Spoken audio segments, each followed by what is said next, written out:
The lunchtime rush at Hale Royale, one of the most prestigious rooftop restaurants in the city, was always intense. Silverware clinked, glasses chimed, and conversations blended into a warm hum. But Amelia had learned to move smoothly through the chaos. At 23, she was one of the youngest servers on staff, yet the one customers often remembered, because she didn't just serve, she cared. That day, while balancing a tray full of soups, Amelia noticed an elderly man sitting alone in the far corner. The other servers had passed his table several times, assuming someone else would handle him. Something about him, his stillness, the slouch of his shoulders, pulled her in. She approached with her usual soft smile. "Sir, would you like me to warm your soup again?" she asked gently. The man looked up, clearly startled. His hands were trembling violently, almost as if he was fighting against them. He opened his mouth but the words came out slurred.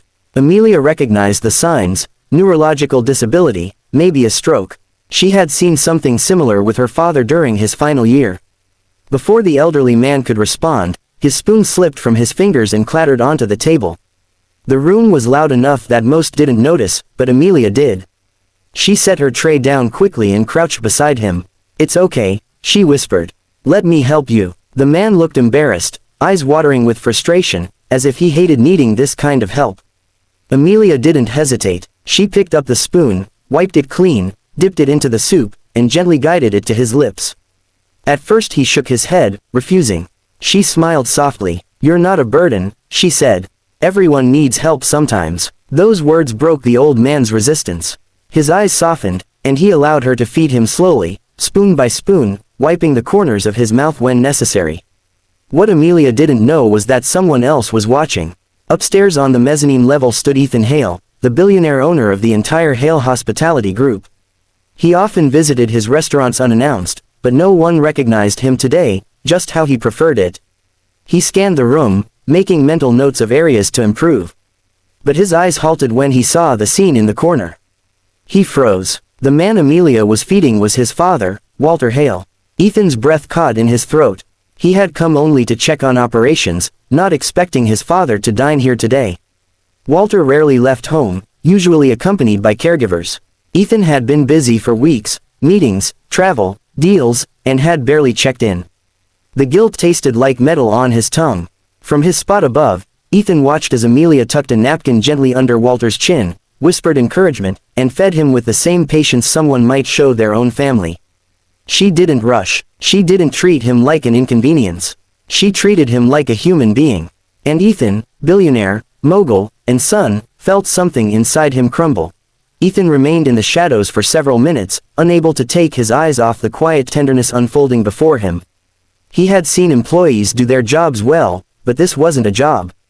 This was humanity. Amelia didn't look around to see who was watching, didn't hurry to the next table, didn't act as if she was doing something extraordinary. She simply cared. When Walter tried to speak, only a faint mumble came out. Amelia leaned closer, not flinching at the slurred words. "Take your time," she murmured, her tone light, soothing enough that even Ethan felt the effect from where he stood. Walter managed a shaky smile at her. It was a rare expression these days. Ethan couldn't remember the last time he had seen that smile directed at him. After finishing the soup, Amelia offered Walter a glass of water, holding it carefully so he wouldn't spill. Then she dabbed his hands and chin with a napkin, treating him with the gentle respect one reserves for someone deeply loved. She wheeled him a little closer to the window so he could feel the warm sunlight. "You like the view, don't you?" she asked. Walter nodded slowly, and Amelia's face lit up with a warm grin. Ethan's chest tightened with a mix of shame and awe. He had been so wrapped up in his world of deals, deadlines, and decisions that he had forgotten his father loved simple things: the sun, warm soup, human company. Instead, Ethan had mistakenly believed that expensive gifts and hired caregivers were enough. Watching Amelia, he realized how painfully wrong he'd been. When the meal was done, she returned with the check. But instead of placing it on the table, she gently folded Walter's trembling fingers around it and whispered, "You tell me if you need help paying, all right? I'll be right here." As she turned to leave, Walter tugged weakly at her sleeve. Amelia leaned down, and the old man lifted a shaky hand to her cheek. It was a gesture of gratitude more powerful than words. Ethan inhaled sharply. His father didn't show affection easily, not even before the illness. After she stepped away, he finally approached. His father looked up at him, breathing unevenly, eyes shining with meaning. "Son," Walter whispered with difficulty, nodding toward Amelia. Good." Ethan swallowed hard. "I know, Dad." Walter's hand trembled as he tried to place it over Ethan's. Amelia's kindness had awakened something in him, something Ethan feared he had extinguished through neglect. "Don't lose people like her," Walter mumbled, each word a fragile piece of advice carved from pain. Ethan squeezed his father's hand, promising silently that he had heard every syllable. Still hiding his identity, he approached Amelia as she wiped down a nearby table. "Thank you," he said quietly. She looked up, startled. "Oh, I was just doing my job." He shook his head. "Most people wouldn't do what you did." Her eyes softened. "Everyone deserves dignity," she said, "especially when life has taken some of it away."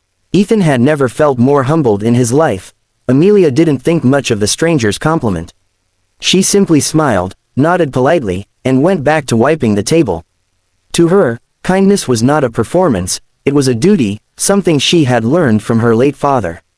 He used to say, "If you can ease someone's burden, even for a moment, you make the world less heavy." She carried those words everywhere she went. But Ethan couldn't walk away. The weight of everything he'd witnessed pressed against his chest. He had seen thousands of employees across his empire, polished, trained, professional, but none had struck him the way Amelia had.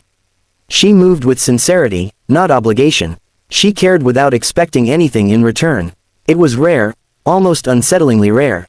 Hours later, when the restaurant finally quieted and the last customers left, the manager approached Amelia with a nervous stiffness she had never seen. "The owner wants to see you," he said. Her stomach dropped. Had she broken some rule? Had a customer complained? She replayed the day in her mind, searching for mistakes. She hesitated outside the office door before knocking softly. "Come in," a familiar voice called. When she stepped inside, she stopped mid-breath. Walter was there in his wheelchair, smiling faintly. And beside him, without a hat, without pretense, without hiding, stood the man she had spoken to earlier. Ethan Hale. Her eyes widened in disbelief. She had seen his face on magazine covers, business billboards, and financial news segments. But never had she expected him to be here, nor for him to be the son of the man she fed soup to. "Mr. Hale, I didn't know, I hope I didn't do anything wrong," she stammered. Ethan raised a hand gently. "You didn't do anything wrong. You did everything right." Amelia swallowed hard, her pulse sprinting. Walter's eyes were warm as he lifted a trembling hand toward her. "My father," Ethan continued quietly, "hasn't smiled like he did today in a very long time." He glanced at Walter, emotion thickening his voice. "And that was because of you." Amelia's throat tightened. "I just wanted to help. He reminded me of my dad." Ethan nodded slowly. "You helped him like a daughter would. And you reminded me of the kind of son I should have been." There was a silence, deep, meaningful, before Ethan reached into a drawer and handed her a sealed envelope. Amelia opened it carefully. Her eyes froze. Inside was a full scholarship, paid in full, to the nursing school she had dreamed of attending but could never afford. Tuition, books, housing, everything covered. Her hand flew to her mouth as tears welled. I can't accept this," she whispered, overwhelmed. "You can," Ethan said softly. "And you should. People like you shouldn't be limited by money. You have a gift, Amelia.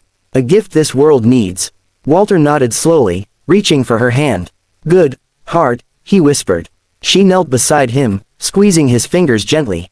"Thank you," she said through tears, though she wasn't sure whether she was thanking Ethan, his father, or fate itself.